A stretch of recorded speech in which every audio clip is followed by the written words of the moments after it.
네, 예레미야 22장이고요. 3절과 4절, 5절 같이 읽습니다. 3절 먼저 읽겠습니다. 여호와께서 이와 같이 말씀하시되 너희가 정의와 공의를 행하여 탈취당한 자를 압박하는 자의 손에서 건지고 이방인과 고아와 과부를 압제하거나 학대하지 말며 이곳에서 무죄한 피를 흘리지 말라. 너희가 참으로 이 말을 준행하면 다윗의 왕위에 앉을 왕들과 신하들과 백성이 병거와 말을 타고 이 집 문으로 들어오게 되리라.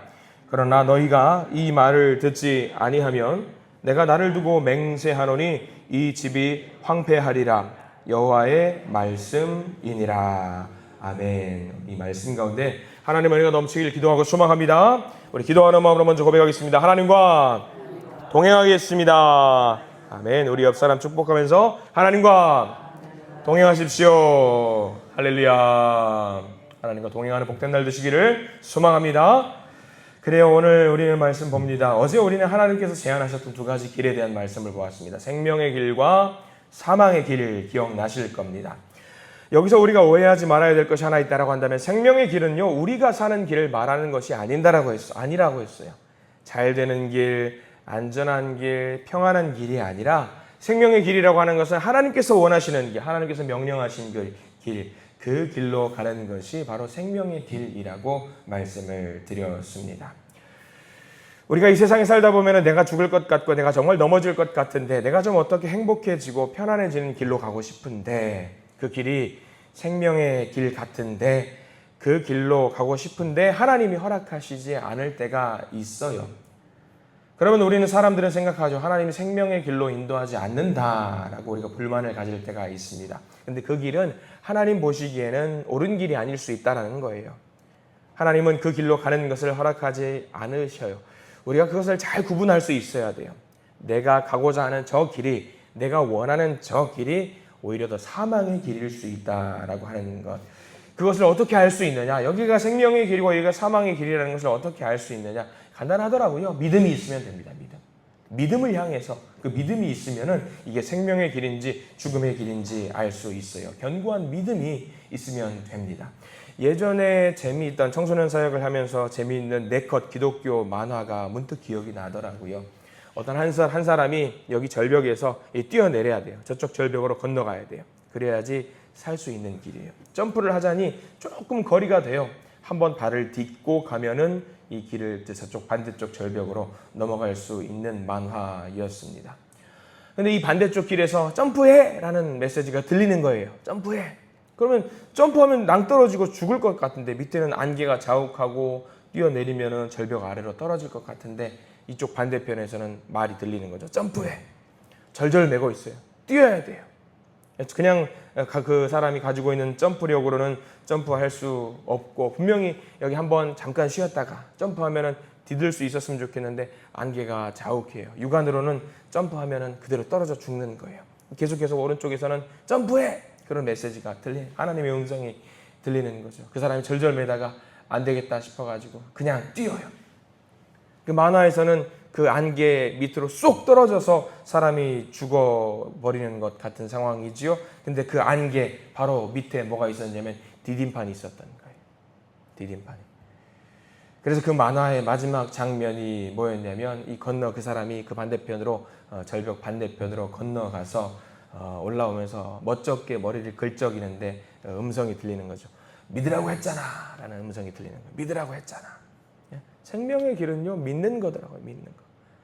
내 눈에 보이지 않아도 믿는 것, 그게 필요한 것 같아요. 그렇게 믿을 때에 우리는 생명의 길로 갈 수 있다라는 거죠. 오늘 이 말씀도 마찬가지예요. 유다 백성들을 향해서 생명의 길과 사망의 길, 이 두 길에 대한 구체적인 예시가 나오는데 이 사람들은 생명의 길, 그 방법, 어떻게 하면 갈 수 있지라는 것을 생각을 해요. 어떻게 하면 저기로 갈 수 있지? 가장 필요한 것이 무엇이다? 믿음이라는 겁니다. 하나님이 허락하신 그 생명의 길로 갈 수 있는 그 믿음을 먼저 갖는 것이 가장 필요해요. 근데 그 믿음이라고 하는 것은 말로만 갖는 것이, 말로만 내가 믿습니다라고 말로만 가질 수 있는 것이 아니라 행동을 해야 돼요. 점프를 해야 돼요. 하나님을 향해서 점프를 해야 합니다. 우리가 믿음에 대해서 갖고 있는 오해가 하나 있어요. 많은 분들이 믿는 자들이 갖고 있는 오해. 주일에 하나님께서 허락하신 그 말씀을 듣고 내가 아멘으로 화답하고 결단과 결심을 갖죠. 그리고 월요일 또 하루를 한 주를 또 시작을 하면서 그 말씀이 무엇인지도 잊어버리고 하나님을 잊어버리고 살 때가 있어요. 그거는 믿음이 아니에요. 우리가 새벽 예배 때 이렇게 말씀을 듣고 찬양도 하고 기도도 하고 이 시간 잠깐 우리가 하나님의 은혜를 경험하면서 세상에 나갑니다. 교회를 박차고 나간 뒤에 중요한 것은요, 잊어버려요. 그저 내 열심으로 사는 것 같은데 그건 믿음이 아니라는 거죠. 믿음이라고 하는 것은요, 하나님과 늘 함께 사는 거예요. 믿음이라고 하는 것은요, 하나님과 동행하는 것이고, 믿음이라고 하는 것은요, 하나님께 온전히 맡기는 것. 그것은요, 추상적인 것이 아니에요. 추상적인 것이. 실질적으로 내가 행동하고 실천에 옮기는 것이 믿음입니다. 오늘 예레미야를 통해서 이 시드기야라는 왕에게 하나님이 명령을 주셔요. 이스라엘 백성들에게 명령을 주시는데 오늘 말씀에서 보시면 아시겠지만 1절, 2절에서는 그렇게 나와요. 자, 이제 백성들에게 가라. 시드기야에게 가라. 가서 이제 선포해라. 선포해라. 자, 이거 선포해야 될 말씀. 실질적으로 무엇을 해야 되는지, 무엇을 그 말씀을 주셨으니까 그 말씀대로 살아야 되는지 알려주는데 그 내용이 바로 3절에서부터 나옵니다. 우리가 읽은 본문인데 이 본문에서 우리가 잘 알아야 될 것, 우리가 해야 될 것 무엇인가, 무엇을 하지 말아야 되는가, 구체적으로 행동 강령을 알려주셔요. 3절 말씀을 한번 보실 텐데 무엇을 해야 되나, 무엇을 하지 말아야 되나 거기에 초점을 두고 이 3절 말씀을 읽어보겠습니다. 3절 말씀입니다. 여호와께서 이와 같이 말씀하시되 너희가 정의와 공의를 행하여 탈취당한 자를 압박하는 자의 손에서 건지고 이방인과 고아와 과부를 압제하거나 학대하지 말며 이곳에서 무죄한 피를 흘리지 말라라고 나와 있어요. 해라 하지 말라라고 나와 있어요. 이 믿음대로 살아야 되는데 이스라엘 백성들이 이렇게 살지 않았던 거예요. 먼저는 정의와 공의를 행하여, 여기다 밑줄을 그으십시오. 정의와 공의를 행하여. 그리고 또 나오죠. 압박하는 자의 손에서 건지고. 정의와 공의를 행하고 압박하는 자의 손에서 건지고, 그리고 그 뒤로 넘어가서 압제하거나 학대하지 말며 라고 나오고요. 제일 끝에는 뭐라고 나오냐면 무죄한 피를 흘리지 말라. 이게 네 가지가 나와요. 해야 될 일과 하지 말아야 될 일을 구체적으로 알려주셔요. 먼저는 정의와 공의를 행하라. 숱하게 많이 들어봐서 아는 내용이잖아요. 정의와 공의. 하나님의 법대로, 하나님의 법을 집행하는 것을 말하거든요. 하나님의 통치 원리가 정의와 공의입니다. 이 통치 원리에 입각해서 살아라. 정의와 공의로. 정의와 공의 너무 추상적이에요. 이게 무슨 말일까? 나라를 치리해야 될 위정자들이, 지도자들이 정의롭지 않게 살았어요. 공의롭지 않게 살았어요. 제대로 하나님의 통치 원리에 입각해서 살지 못했고요. 사사로운 욕심에 따라서 살았어요. 사회적인 약자들이 있어요. 하나님을 섬기는 사람들이 고초를 당하고 아픔을 겪어요. 어제 우리 봤잖아요. 예레미야가 죽기 직전까지 매를 맞았잖아요. 하나님의 말씀대로 살라고 선포를 했는데 그 사람을 잡아다가 매질을 하는 거예요. 정의와 공의가 사라졌어요. 그러면 너무 추상적인데요, 목사님. 정의와 공의대로 산다라고 하는 것이 무엇입니까? 간단하지요. 정의와 공의대로 사는 것. 하나님의 말씀대로 사는 거예요. 말씀대로. 이 사람들이 그들에게는 무엇이 없었느냐? 말씀이 없었어요. 말씀이 완전히 무너져 버렸어요. 정의와 공의가 무너진 시대에 가장 필요한 것이 무엇인가? 바로 하나님의 말씀이라는 거예요. 지금 이 시대를 향해서 하나님이 말씀하고 있는 거예요. 이 시대를 주변에 둘러보면 다 무너질 것 같아요. 어른들이 말합니다. 말세라고. 뭐가 없어졌기 때문에? 이 말씀이 없어졌기 때문에. 우리도 똑같아요. 하나님의 사람으로 살아간다라고 하는 것은요, 정의와 공의로 살아가는 것을 말합니다. 정의와 공의로 살아간다는 건 뭘 말하느냐? 하나님의 말씀대로 살아가는 거예요. 이 시대가 우리가 하나님의 정의의 그 원칙대로, 공의의 원칙대로 살기 위해서는 가장 필요한 것, 허락하신 말씀이 필요한 거예요. 그래서 우리가 이 아침에 하루에 한 장씩 말씀을 보는 겁니다. 말씀대로 살겠습니다. 말씀대로 살겠습니다. 근데 이 말씀대로 사는 것이 정말 어려운 게, 어제 우리가 주신 말씀도 잊어버리고요. 어제 우리가 말씀대로 살았나? 어제 하루만 보세요. 내가 얼마나 이 말씀대로 살았나? 이 말씀대로 사는 것이 그렇게 어려운 것 같아요. 정의와 공의. 그리고 3절 우리 계속해서 보시면 아시겠지만 정의와 공의 그 다음에 뭐라고 말씀하셨냐? 탈취당하는 자를 압박하는 자의 손에서 건지고. 자, 여러분들 여기서 건진다, 건지고에다가 동그라미 표시를 좀 해두시기 바랍니다. 건진다. 믿는다라고 하는 것은요, 말씀대로 사는 것은요, 건지는 거예요. 건져야 되는 거예요.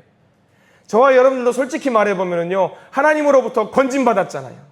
죄 속에 살 수밖에 없었는데 우리는 건짐을 받았어요. 그러니까 말씀대로 산다라고 하는 것은요, 누군가를 건져야 되는 거예요. 우리는 건짐 받았잖아요, 이제. 그럼 우리도 뭘 해야 돼요? 건짐을 받아야 되는데 그 물속에서 허우적거리고 있는 그 사람 보면서 나는 팔짱 끼면서 나는 건짐 받았어. 그러고 끝내면 안 된다라는 거예요. 우리도 건져야 되는 거예요. 다음 세대들을 건져야 되고요. 형제와 자매들을 건져야 되고요. 직장 동료들도 건져야 되고요. 분명히 필요한 일이에요. 그러니까 우리가 쉬지 말고 기도를 해야 되는데 하나님 앞에 기도할 때 하나님, 저를 건져주신 것처럼 제 주변의 사람들도 건질 수 있도록 도와주세요. 여기 있는 사람들 말씀대로 살게 해주세요. 이 말씀대로 사는 것이 생명의 길이라는 것을 알게 해주세요. 우리가 이렇게 좀 기도를 하고 이 기도대로 행동할 필요가 있다라고 하는 거죠. 분명히 누군가는 어떤 상황과 어떤 여건에 압박을 당하고 있는 사람들일 수 있습니다. 죄의 압박으로, 병으로, 재정적인 여건으로, 관계로 인해서 허우적거리는 사람들, 그들을 건져내지 못하면요, 누구도 그 사람들을 살려내지 못하더라고요. 비견한 예를 한번 드려볼까요? 여러분들 슬하의 자녀분들이 계실 겁니다. 여러분들의 자녀들을, 죄 가운데 살고 있는 그 자녀들, 하나님의 말씀을 듣지 못해서 그냥 세상 속에 살고 있는 그 자녀들을 누가 건질 수 있을까요? 누가 하나님의 말씀 교회로 인도할 수 있을까요? 여러분들 말고는 못해요. 여러분들 말고는 못해요. 그럼 우리에게 필요한 것, 그들을 건져내야 돼요. 이게 굉장히 중요한 일이에요. 오늘 말씀에 따르면 그래요. 우리가 기도할 때 생각이 나는 그 영혼들을 위해서 오늘 특별히 좀 기도하시기 바랍니다. 하나님, 내가 기도 제목이 있어요. 저 사람을 하나님 곁으로 끌고 가고 싶은데, 데리고 오고 싶은데 제 힘으로 좀 부족한 것 같습니다. 하나님 도와주세요. 저들을 건져낼 수 있도록 오늘 3절 말씀이 그거죠. 건져라. 예레미야가 활동하던 이 시대에는요, 헐벗고 굶주린 사람들이 정말 많았던 것 같습니다. 지금 말씀은요, 하나님의 정의와 공의의 법칙에 어긋나는 일이 없도록 그들을 건져내고 정의와 공의대로 살 수 있게 인도해라. 그 말씀을 선포해라. 그 이야기를 하고 있는 거예요. 그렇게 할 경우 또는 그렇게 하지 않을 경우 어떻게 되는지 5절 말씀 우리가 보면 나와 있어요. 자, 5절 말씀 읽어보겠습니다. 5절 말씀입니다. 그러나 너희가 이 말을 듣지 아니하면 내가 나를 두고 맹세하노니 이 집이 황폐하리라 여호와의 말씀이니라. 자, 거기 이 집이 황폐하리라 여호와의 말씀이니라. 자, 여호와의 말씀, 이 말씀 계속 나오면 우리가 표시를 좀 하기로 했지요. 이 집이 황폐하리라. 하나님의 말씀대로 믿음대로 살지 않으면, 건져내지 않으면 어떻게 되냐? 그 집이 황폐하게 된대요. 맹세하노니 이 집이 황폐하리라. 하나님께서 맹세한다라고 이야기하셔요. 반드시 그렇게 하시겠다라는 결단의 표시죠. 이 말씀대로, 정말 이 말씀대로요, 유다의 왕자에 있었던 그 시드기야 왕이 하나님이 허락하신 이 선포의 말씀대로 행동으로 옮겼을까요? 실천에 옮겼을까요? 말씀의 서두에서 믿음을 행동으로 옮기는 것이라고 했습니다. 실천하는 것이라고 했어요. 시드기야가 과연 그 말씀대로 했느냐? 5절 말씀은요, 듣지 아니하면이라고 부정적인 질문을 하는 것처럼 보이지만 반대 의미도 있어요. 들으면, 그 말도 되잖아요. 들으면 복을 주겠다. 그 말도 됩니다. 시드기야 왕이 어떻게 됐습니까? 만약에 하나님의 말씀에 순종했다라고 한다면요, 유다 왕조의 마지막 왕이라고 하는 그 오명을 쓰지 않았을 거예요. 유다 왕조의 마지막 왕이 누구죠? 시드기야 왕이에요. 그 시드기야 왕의 마지막이 어땠는지 여러분들 잘 아시지요? 바벨론으로 끌려가잖아요. 근데 끌려갈 때 어떻게 끌려가요? 참혹하게 끌려가요.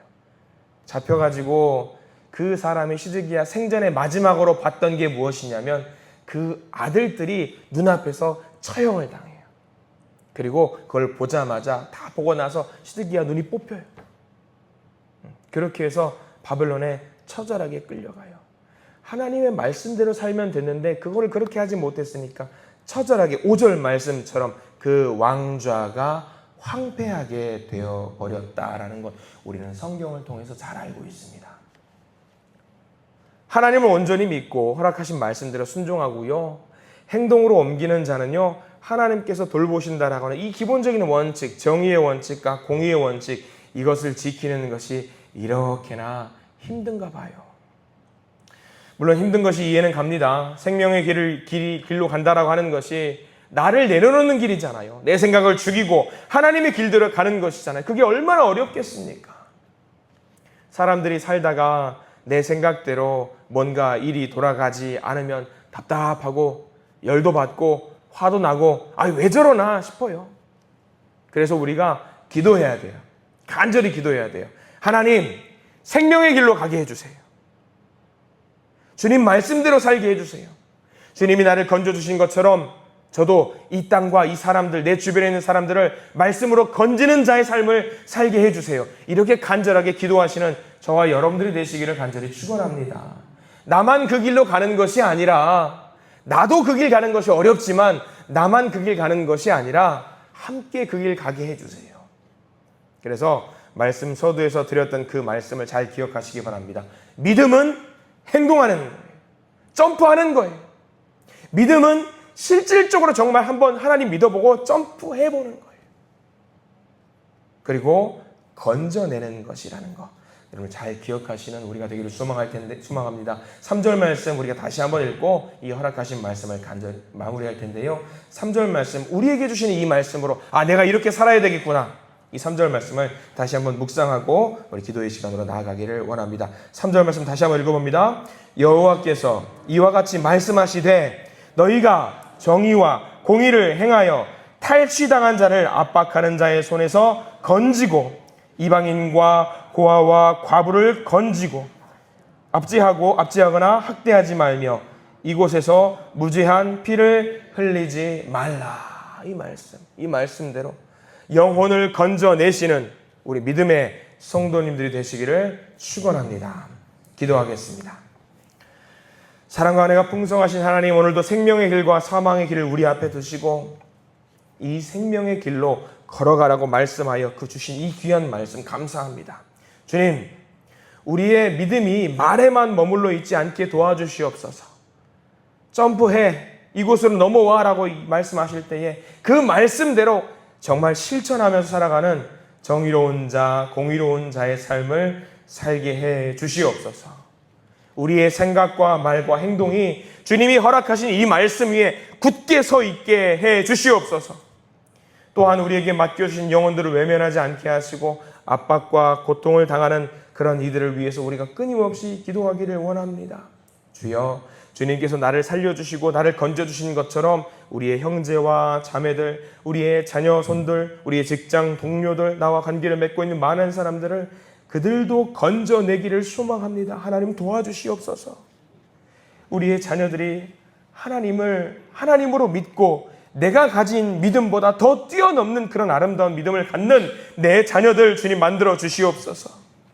귀한 그 기도의 제목을 올려드리오니 주님께서 건져 주시옵소서. 또한 작은 순종을 통해 하나님께서 일하시는 줄 믿습니다.